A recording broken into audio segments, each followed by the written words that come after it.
Good morning, everyone. Thanks for joining us on this Friday. I'm Eric Connert. And I'm Stella Escovedo. Did you see it last night? Oh, boy. Did you see the Yeah, lightning? this was like Mother Nature's flickering nightlight. Quite the show over San Diego skies. Yeah, I thought I was imagining things because I kept waking up because I kept seeing lights, but I didn't hear any thunder. Yeah, inland, it was kind of muted lightning. Yes. Oddly Netta, enough. we had, there was a track. You're keeping track of this, right? Yes, keeping track. Yes, the Weather Service, they count them all because obviously we see it on our satellite radar, the lightning bolts that come through.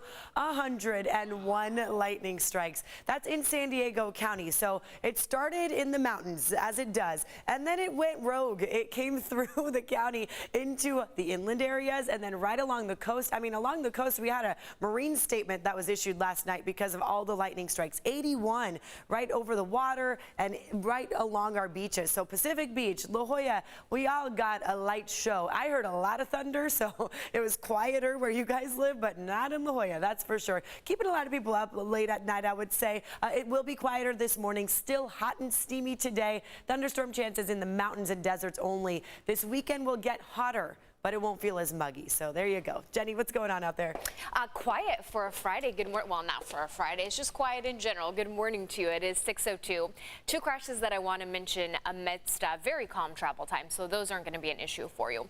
Careful, though, north on the 5 right before you hit San Diego Avenue. Cruiser off to that right-hand shoulder, clearing an early morning crash. I don't see any big backups there, but you will have to slow down and then, of course, move over a lane. Further up north, also on the 5, southbound side at Aliso Creek Rest area, we've got crews doing some cleanup work. They are blocking one lane, but they are not causing backups.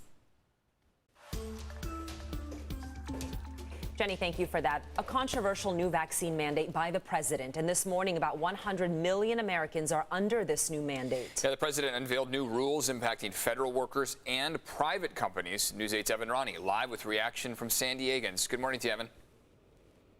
Good morning, Eric and Stella. That's right. This is President Biden's most sweeping action related to COVID-19 vaccination requirements, and it will be imposed upon all federal workers and anyone doing business with the federal government. That implies federal contractors along the way. So what it's going to require is that all federal workers and contractors be fully vaccinated against COVID-19. They'll have 75 days to comply. It also requires that any business employing 100 people or more, that means many businesses across the county of San Diego, will be required that all of their employees show proof of a negative COVID test weekly or be fully vaccinated. They'll have the option, those private businesses. Now, we've spoken with a lot of people across the county who say that they wish they had the option, of course, the choice to get vaccinated or not. Others saying that they are happy to see this mandate imposed. This is not about freedom or personal choice. It's about protecting yourself and those around you. Trying to force us to do something we don't want to do. I mean, this is supposed to be the land of the free. I mean, we're free. I mean, I just don't think it's right. Now, these new policies will affect roughly 100 million people. That's nearly 2/3 of the American workforce. The Occupational Health and Safety Administration, or OSHA, will issue a temporary standard to introduce the vaccine requirement. Biden says companies that fail to comply could face fines of $14,000 per violation. Within hours of his speech, the Republican National Committee announced its plans to file a lawsuit against the Biden administration. Many federal employees saying they're frustrated to not have the personal choice to decide whether to get vaccinated or not. However, the American Federation of Government Employees, that's a union representing 700,000 federal workers, they say they've always encouraged their members to get vaccinated and that stance will not be changing. Now, some of the other people who will be added on to this requirement who are beyond the federal employees or contractors, nurses and anyone working in the healthcare industry where they work at a hospital that receives funding from Medicare or Medicaid, they are going to be required to be fully vaccinated.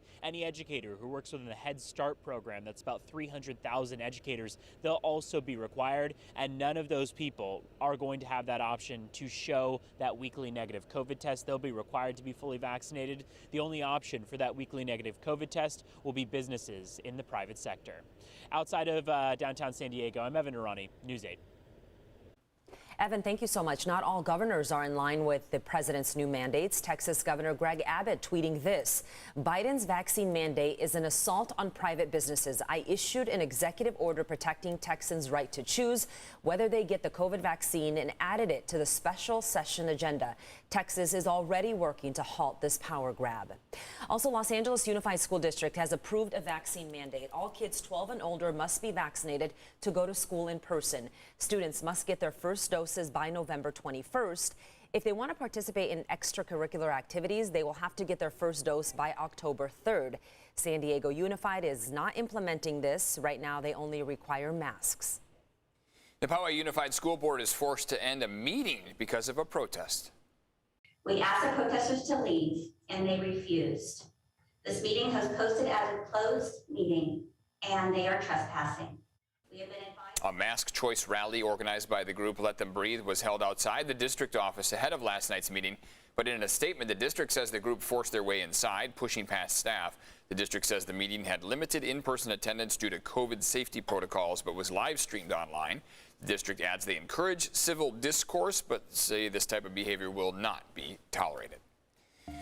This morning, the County Registrar of Voters is spreading the word about changes for California's recall election. Polling locations open tomorrow ahead of Tuesday's election. And News 8's Chris Groh is live at the registrar's office with more on that and what's actually different this year. Good morning to you, Chris. Yeah, just a couple of different little things, right? I mean, at the end of the day, you're still going to be filling out a ballot, especially if you come out in person. You'll just be doing it in a different way. Ballot marking device, something that rolled out back during the 2020 presidential election. But if you didn't take part in that, or maybe you sent in a mail-in ballot, you'll want to know what it's all about. So it's the paper ballot that gets scanned back here election night. We will not have any other option for pre-printed ballots. Again, even with this simple election, there's up to 10,000 variations of this ballot. So to provide that customer-focused service and the ability to go anywhere, it's really the ballot marking device and our electronic poll books that make that happen. And look, a lot of people want to have confidence in voting in the system. And just to be clear, the BMD, the ballot marking device, does not store your vote. It does not count your vote or any type of voter information. It simply just marks the ballot for you. And then that gets sent in after you make sure that there are no corrections that need to be made. Because again, you can still make corrections if you made a mistake. Now, of course, with the actual ballot itself, it's been a while since we've had a recall election, and there may be some people that are taking part in that for the first time. There's going to be two questions. Should Governor Newsom be recalled, yes or no? That's the first question. Then, of course, the second question is who should replace him? And again, as we've been saying throughout this process, you can still mark that second question depending on how you vote, yes or no, on that first question. So don't feel like you can't vote on that second question. Now, if you want to vote in person, there are no voter-assigned polling locations. Instead, anyone can choose from the more than 200 sites from Saturday until Tuesday, so starting tomorrow, or you can mail your ballot in.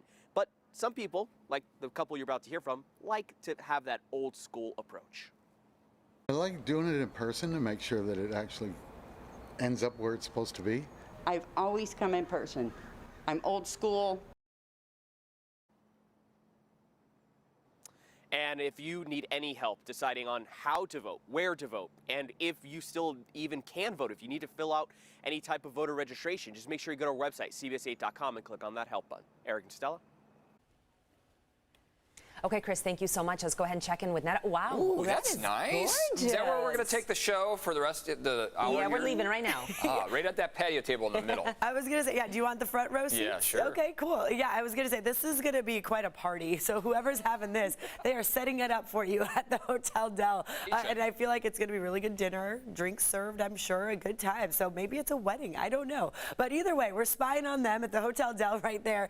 You are noticing clear weather, so you may not see another light show unless you're in the mountains and desert. So hey, if there is a big outdoor event that you're going to get to tonight, not to worry. It might feel a little bit muggy still and somewhat warm, but overall the thunderstorm activity is not expected to get west of our mountains. Right now, as you see, pretty calm start to the day. It's pretty mild out there right now. 72 for downtown San Diego, right by the Hotel Del. 70 degrees in Chula Vista, 71 El Cajon. You're at 72 in Julian. Some of you to the north are waking up to the mid and upper 60s, And yeah, it does feel still muggy. We do have these high dew points. So in the 60s always feels uncomfortable here for us in San Diego. So 65, 66, that's a very popular number with our dew points right now. Are expecting to see some drying going on. I want to show you what's going on across our state, because after we saw the light show last night, a lot of that moved north. And right now, this is a big issue that's happening. Lightning strikes across the Tahoe region, the Sierra Nevada foothills, all of this dry country, and that is why they have red flag warnings. Not much rain actually hitting the ground with that system, so of course we know lightning strikes can lead to more fires, so that's something we'll be watching for very closely. We have a heat advisory that's in place now until Sunday night, so ours has been extended because of the mid to upper 90s that we're expected to get.